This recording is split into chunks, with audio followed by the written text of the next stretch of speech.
नमस्कार। आज हम इस वीडियो में सीखेंगे छंद में मात्रा गणना कैसे करें, क्योंकि बच्चे अक्सर मात्रा लगाने में गलती कर जाते हैं। कहाँ लघु आएगा और कहाँ गुरु आएगा। उससे पहले देखते हैं, पढ़ते हैं, सुनते हैं और समझते हैं कि छंद है क्या।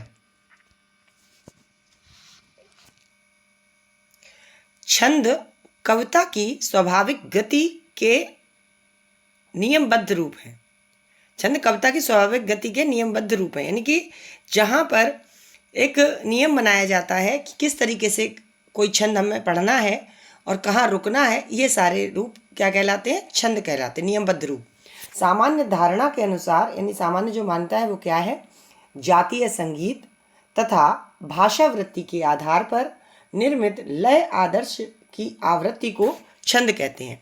यानी कि क्या लय होगी, आदर्श किस तरीके से हमें पढ़ना है, कहाँ रुकना है, उसको हम छंद कहते हैं। हिंदी साहित्य कोश के अनुसार अक्षर, अक्षरों की संख्या एवं क्रम, मात्रा, मात्रा गणना तथा यति, गति आदि से संबंधित विशिष्ट नियमों से नियोजित पद्य रचना छंद कहलाती है। तो छंद किसे कहते हैं? कहा गया अक्षर, अक्षरों की संख्या, यानी कितने अक्षर होंगे, उन अक्षरों की क्या संख्या होगी, कैसी उसमें मात्रा लगेंगी, मात्रा गणना करते समय क्या हमें ध्यान रखना है, ये सारे नियम से संबंधित जो रचना होगी उसको हम क्या कहते हैं? छंद। छंद में निश्चित मात्रा या वर्ण की गणना होती है, यानी गिनती होती है। छंद के आदि आचार्य पिंगल है, यानी छंद शास्त्र के आचार्य अगर पूछा जाए कौन है तो वो है पिंगल। इसी से छंद शास्त्र को पिंगल शास्त्र भी कहते हैं, क्योंकि पिंगल जो है वो इसके कौन है? आचार्य। उन्होंने इस छंद के नियम को बनाया है। आगे कहा गया कि चरण, छंदों में क्या होते हैं? चरण होते हैं। तो चरण क्या है, इस विषय में बता रहे हैं कि प्रत्येक छंद चरणों में विभाजित होता है, यानी कि कितने उसके चरण होंगे, 2 होंगे, 4 होंगे, 6 होंगे, 8 होंगे, उसको चरण कहते हैं। इनको पद या पाद भी कहते हैं। क्या कहते हैं? चरण को ही पद भी कहते हैं या पाद भी कहते हैं, क्योंकि पाद माने भी पैर और चरण एक ही बात है। जिस प्रकार मनुष्य चरणों पर चलता है, हम सभी मनुष्य हैं, चरणों पर चलते हैं, उसी प्रकार कविता भी चरणों पर चलती है। दोहा छंद में कितने होंगे, सोरठा में कितने चरण होंगे, तो उन चरणों का निर्धारित क्रम चरण कहलाता है। कहा एक छंद में प्रायः 4 चरण होते हैं। मनुष्यों के तो 2 चरण होते हैं, लेकिन जो छंद होगी उसमें कम से कम 4 चरण तो होंगे ही होंगे, तभी वो छंद कहलाएगा। जो सामान्यतः 4 पंक्तियों में लिखे जाते हैं। 4 पंक्तियां मतलब 4 चरण। अब आगे कहा किन्हीं किन्हीं छंदों, जैसे आपकी छप्पय है, कुंडलिया है आदि, यानी इस तरीके की जो अन्य छंद हैं उनमें कितने होते हैं? 6 चरण भी होते हैं। तो बता दिया गया कम से कम छंद में 4 चरण होंगे और अधिक से अधिक में बहुत सारे चरण छंद ऐसे हैं जिनमें 6 चरण होते हैं। उनमें उदाहरण दे दिया गया कि आपका कुंडलिया है और छप्पय है। आगे पढ़ते हैं इस बारे में। आगे लिखा हुआ है वर्ण और मात्रा। कहा गया मुख से निकलने वाली ध्वनि को सूचित करने के लिए निश्चित किए गए चिन्ह वर्ण कहलाते हैं। तो वर्ण किसे कहा गया? कहा मुख से निकलने वाली ध्वनि को सूचित करने के लिए जो निश्चित चिन्ह होते हैं वो वर्ण कहलाते हैं।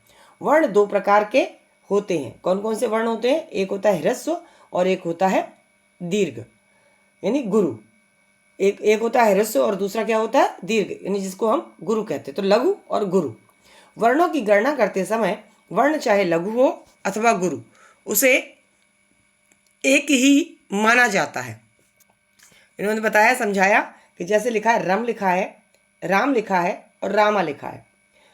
तीनों शब्दों में 2-2 वर्ण हैं। 2-2 वर्ण है कैसे? जैसे रम, रा छोटा है तो यहाँ लघु और माँ फिर लघु, तो रम में क्या हुआ? 2 हमारे लघु वर्ण हैं। फिर आपने दूसरा शब्द देखा, वहाँ लिखा है राम। तो राम में जब हम यहाँ मात्रा लगाएंगे तो रा बड़ा आ है, तो ये गुरु वर्ण और दूसरा माँ लघु वर्ण। तीसरा लिखा हुआ है रामा, तो रामा में क्या है? रा बड़ा है, मतलब बड़ा है से मतलब बड़े आ की मात्रा है, और माँ पे भी बड़े आ की मात्रा है। तो रामा के लिए जो हम वर्ण की मात्रा गणना करेंगे तो वो दोनों ही रा पे और माँ पे दोनों ही कैसे हो जाएंगे, गुरु हो जाएंगे। आगे कहा गया मात्रा से अभिप्राय उच्चारण के समय की मात्रा है। हम बोलते समय कितना समय ले रहे हैं किसी वर्ण को।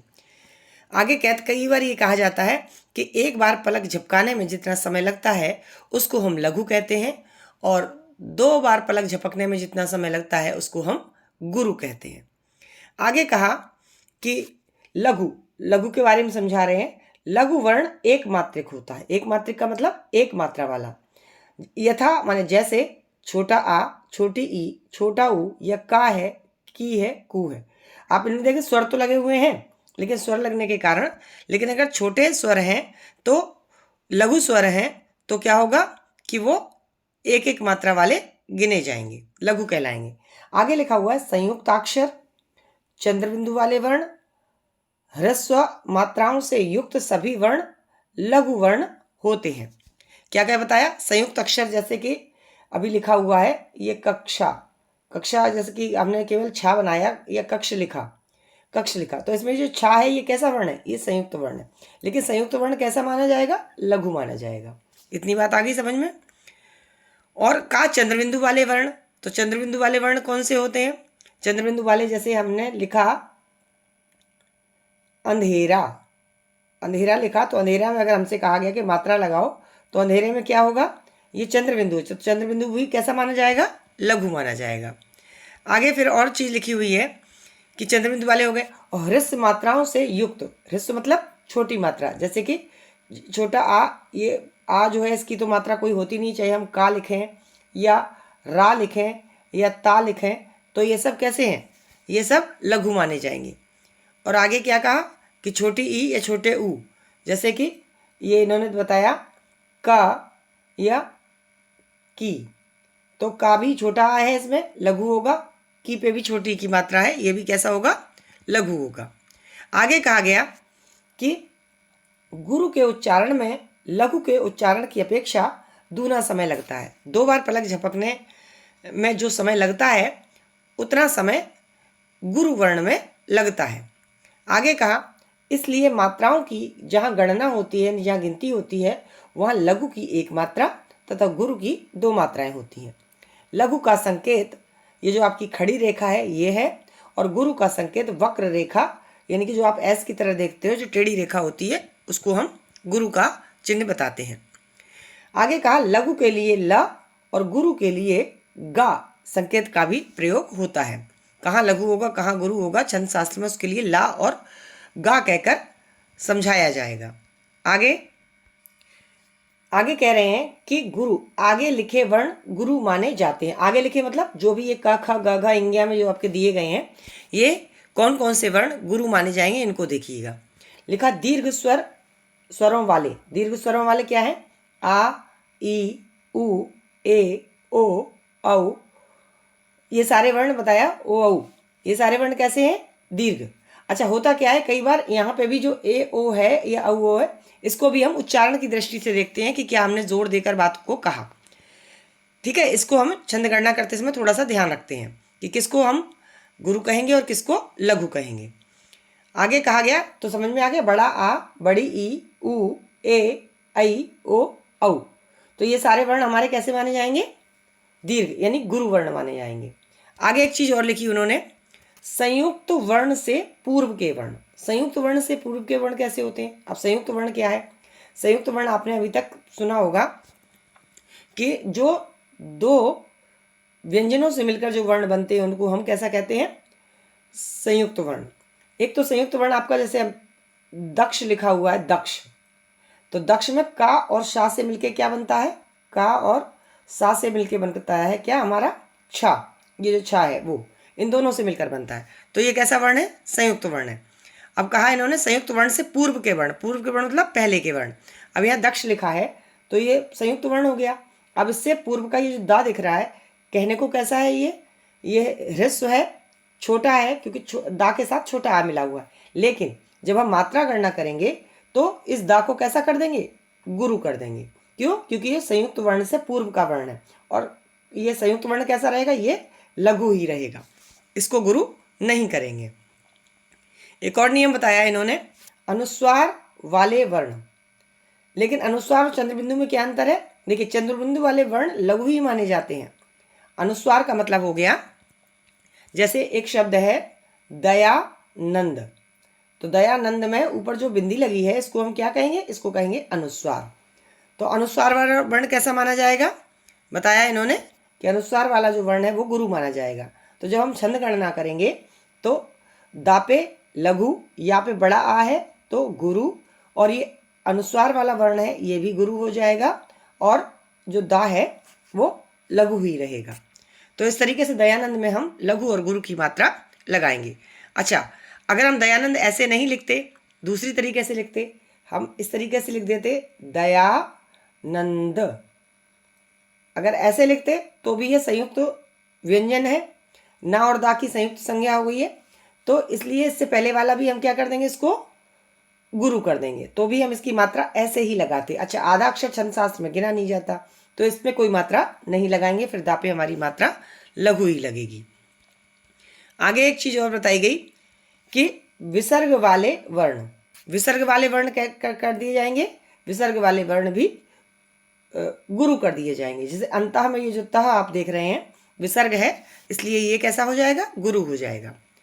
आगे लिखा हुआ है कि कभी कभी पाद पूर्ति के लिए अंत का लघु वर्ण भी गुरु मान लिया जाता है। पाद पूर्ति मतलब चरण की पूर्ति के लिए। चरण की पूर्ति कैसे होगी? तो बताया गया कि होता क्या है, कई बार पाद की पूर्ति के लिए, पाद मतलब चरण की पूर्ति के लिए क्या होता है कि अंत का लघु वर्ण भी गुरु मान लिया जाएगा। कहाँ का? अंत का, बीच में कहीं नहीं। अगर कहीं एक मात्रा हमारी कम या ज्यादा हो रही है और नियम जो छंद शास्त्र का कहता है कि यहाँ पे 13 मात्रा होनी चाहिए, तो हम लघु वर्ण को भी गुरु मान लेते हैं, ये चीज बताई गई।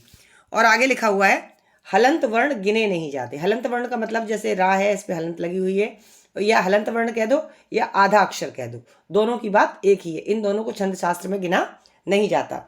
जैसे कि छोटे बच्चे का टिकट नहीं लगता जो मम्मी की गोदी में बैठा हुआ हो उसका। इतनी बात यहाँ पे इन्होंने समझाई। आगे विशेष लिखा है। विशेष क्या लिखा है कि कहीं कहीं मात्राओं की गणना में चरण की पूर्ति के लिए उच्चारण को दृष्टि में रखकर लघु को गुरु और गुरु को लघु रूप में माना जाता है। ये वही बातें हो गई कि जैसे ए ओ आई औ, इसमें क्या होगा?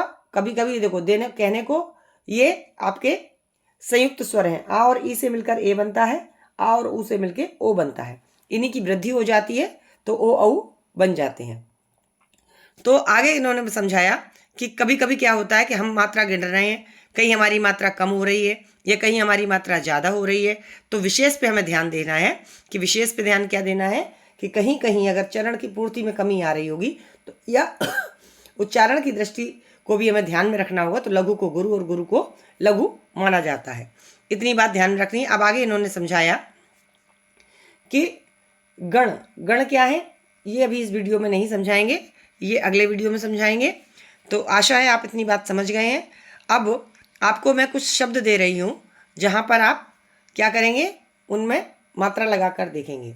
जैसे एक शब्द है, वो आप लिखना चाहें तो लिख लें, पता चल जाएगा कि आपका जो मात्रा लगाने का ज्ञान है वो कितना सही है। जैसे एक शब्द है कक्षा, कक्षा, कक्षा पे क्या होगा? दोनों गुरु होंगे या लघु होंगे, ये आपको बताना है, या एक लघु या एक गुरु होगा। देखो नियम हमने क्या पढ़ा था, कहा था संयुक्त वर्ण से पहले का लघु वर्ण भी गुरु हो जाता है। तो कक्षा, कक्षा का बोलने में हमने अधिक समय लिया तो ये लघु भी गुरु हो जाएगा, और कक्षा का संयुक्त वर्ण गुरु नहीं होता, लेकिन यहाँ चूंकि बड़ा आ है इसलिए इसको भी हम गुरु करेंगे। तो आशा इतनी बात आपको समझ में आ रही होगी। ऐसे ही कई और शब्द होते हैं जहाँ हम भूल जाते हैं कि इनमें मात्रा कैसे लगेंगे और कैसे इसको गुरु करना है। जैसे एक शब्द है शांत, तो शांत अगर हम ऐसे लिख रहे हैं तो इस पे लघु होगा या गुरु होगा?